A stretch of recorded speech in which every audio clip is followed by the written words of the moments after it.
Uniform civil code আসামে এই গোটেই বিষয়খিনি খুব সুন্দৰভাৱে কৈ সকলো নাগৰিকৰ কাৰণে বিশেষকৈ মহিলা সবলীকৰণৰ কাৰণে নাৰী সবলীকৰণৰ কাৰণে ইমান বছৰ বছৰ চলি অহা এটা অসমতা বা ইনজাস্টিস দূৰ কৰিছে। গতিকে মই ভাৰতীয় জনতা পাৰ্টিৰ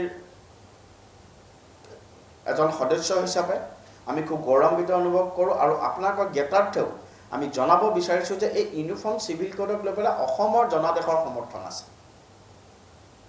এটো কোনো এটা বিক্ষিপ্ত ঘটনা নহয়, কাৰণ আমি আমাৰ এবাৰ যি ভিজন ডকুমেণ্ট আছিল, মই ভিজন ডকুমেণ্টখন আপোনালোকৰ কাৰণে লৈ আহিছোঁ। এবাৰ 2026 চনত যি আমাৰ ভিজন ডকুমেণ্ট আছিল, এই ভিজন ডকুমেণ্টত 21 নম্বৰ পেজত আমি খুব সুন্দৰভাৱে আমি উল্লেখ কৰিছোঁ যে will strengthen the legislative protection to preserve the civilization heritage and rights of the people of Assam.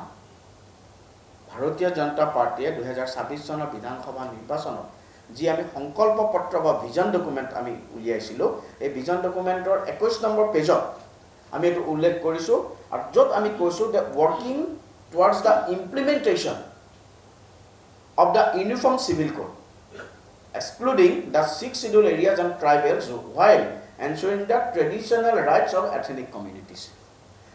আমি ভিজন ডকুমেণ্টত এই কথা উল্লেখ কৰিছিলোঁ যে আমি গভৰ্ণমেণ্ট পাৱাৰত আহিলে মাননীয় মুখ্যমন্ত্ৰী ডাঙৰীয়াই যিটো আমাৰ 15তম বিধানসভাত কৈছিল, মই তেতিয়াও মই বিধায়ক আছিলোঁ, যে আমাক যদি ৰখাব পাৰে আপোনালোকে ৰখাই লওক, নহ'লে আমি ইউনিফৰ্ম চিভিল কোড প্ৰথমখন বিধানসভা অধিৱেশনতে আনিম।